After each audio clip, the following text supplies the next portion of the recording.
এই এলাকার বড় ধরনের কয়েকটা সমস্যা, একটা তো হলো সন্ত্রাস এবং চাঁদাবাজি, আরেকটা হলো মাদকের বড় সমস্যা, তারপরে হলো কিশোরদেরকে বিপদগামী করে আমাদের আগামীর ভবিষ্যৎ প্রজন্ম যারা সম্ভাবনার যারা মূল ভিত্তি বুনিয়াদ, সেই সম্ভাবনাময় কিশোর তরুণদেরকে কিশোর গ্যাংয়ে পরিণত করার একটা অপতৎপরতা মোহাম্মদপুর কেন্দ্রিক আছে। প্রতিষ্ঠিত যারা কায়েমি স্বার্থবাদী রাজনৈতিক নেতৃত্ব, তারাই মূলত নিজেদের স্বার্থ উদ্ধার করার জন্য আমাদের এই প্রজন্মকে তারা ধ্বংসের দিকে ঠেলে দিচ্ছে। এই চ্যালেঞ্জগুলোকে মোকাবেলা করাটা আমাদের ঢাকা 13 নির্বাচনী আসনের প্রধান চ্যালেঞ্জ। সেই সাথে মোহাম্মদপুর এই ঢাকা 13 দুইটা ভাগ, একটা হলো ঐতিহ্যবাহী পুরনো এরিয়া, আর একটা হলো সাম্প্রতিক গড়ে ওঠা নতুন নগর, যেটা সম্প্রসারিত হয়েছে বুড়িগঙ্গার তীর পর্যন্ত, নতুন মোহাম্মদপুর এবং নতুন আদাবর।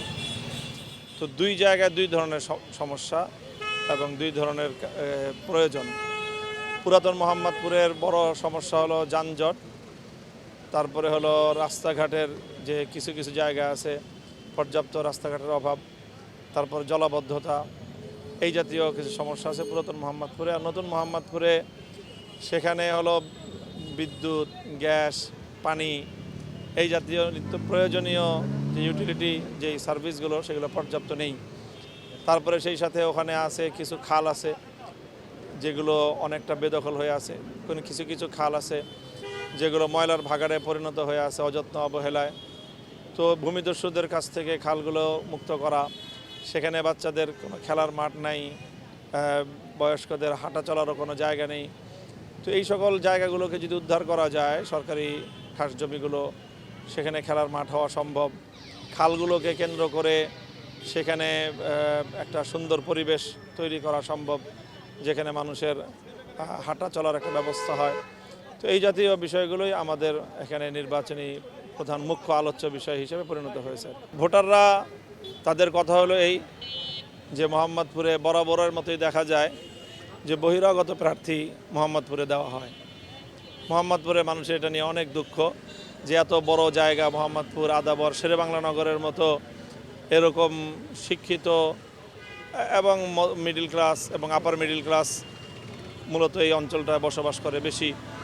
তো সেই জায়গায় বরাবরের মতোই দেখা যায় যে এই এলাকার মানুষকে বড় বড় রাজনৈতিক দলগুলো অপমান করে।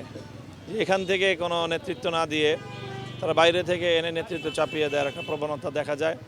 তো এটা নিয়ে মোহাম্মদপুরের মানুষের মধ্যে এবার একটা উচ্ছ্বাস আছে যে না, এবার মোহাম্মদপুরের স্থানীয় কোনো ব্যক্তিকে তারা মূল প্রতিদ্বন্দ্বিতা দেখতে পাচ্ছে।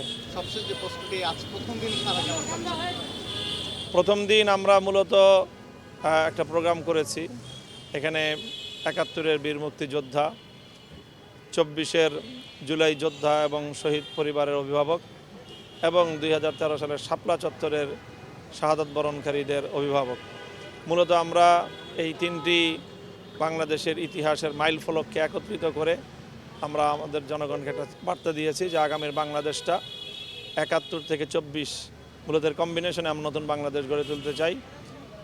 মানুষের কাছে, আমার কাছে মনে হয়েছে যে মানুষ আমাদের এই চিন্তাটাকে তারা অ্যাপ্রিসিয়েট করছে।